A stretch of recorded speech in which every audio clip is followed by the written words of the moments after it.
ભગવાન વેલનાથ મહારાજનો એક પ્રાણ પ્રતિષ્ઠા મહોત્સવ યોજાઈ ગયો।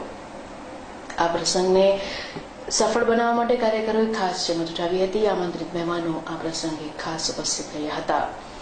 સંત શ્રી વેલનાથ મિત્ર મંડળ બેડી તથા ચુવાડિયા કોળી ઠાકોર સમાજ બેડી દ્વારા સંત શ્રી વેલનાથજીનો પ્રાણ પ્રતિષ્ઠા મહોત્સવ તથા યજ્ઞનું આયોજન કરવામાં આવ્યું હતું, જેમાં સંત વાણીનો કાર્યક્રમ પણ યોજવામાં આવ્યો હતો। બેડી ખાતે યોજાયેલા કાર્યક્રમમાં મોટી સંખ્યામાં સમાજના લોકોએ હાજરી આપી હતી અને મહાપ્રસાદનો લાભ લીધો હતો। આ મહોત્સવમાં સાધુ સંતો મહંતો ઉપરાંત મહેમાનો સાંસદ શ્રી સુરેન્દ્રનગર દેવજીભાઈ ફતેપરા, મંત્રી શ્રી મત્સ્ય ઉદ્યોગ ગુજરાત પુરુષોત્તમભાઈ સોલંકી વગેરે ઉપસ્થિત રહ્યા હતા। શ્રી વેલનાથ ઉત્સવ સમિતિ તેમજ કોળી ઠાકોર સમાજના કાર્યકર્તાઓએ કાર્યક્રમને સફળ બનાવવા માટે ખાસ જહેમત ઉઠાવી હતી। અહેવાલ દીપક રાઠોડ।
આજ રોજ તારીખ 30/4/2017 રોજ બેડી ગામ મુકામે સંત શ્રી વેલનાથજી, જે સમગ્ર ચુવાડિયા કોળી ઠાકોર સમાજના ધર્મગુરુ કહેવાય એવા શ્રી સંત શ્રી વેલનાથ બાપુની મંદિરમાં પ્રાણ પ્રતિષ્ઠા યજ્ઞ મહોત્સવ તથા જે સંતવાણીનું કાર્યક્રમનું આયોજન હતું, એમાં સવારે અમારે વેલનાથજીનું આખા ગામમાં સામયું કરી અને મંદિરે લઈ આવ્યા હતા અને જે યજ્ઞ હતો એનું 4 વાગે બીડું હોમવાનો સમય હતો। બીડું હોઈમાં પછી આપણે વેલનાથજીની પ્રતિષ્ઠા થઈ હતી। પ્રતિષ્ઠા થયા પછી અહીંયા 10 થી 12 હજાર જેવા ભાવિકોએ વેલનાથજીના દર્શનનો લાભ લીધો છે અને સાંજે અમારે અત્યારે હાલ સંતવાણીનો ભવ્ય કાર્યક્રમ હતો, તેમાં રાજભા ગઢવી કલાકાર રવજીભાઈ બાળોંદ્રા, સોનલબેન ઠાકોર જેવા મહાનુભાવો કલાકારો સાથે હતા અને 15 થી 20 હજાર જેટલા લોકોએ આ સંતવાણી કાર્યક્રમનો લાવો લીધો અને હજી હાલ કાર્યક્રમ ચાલુ જ છે।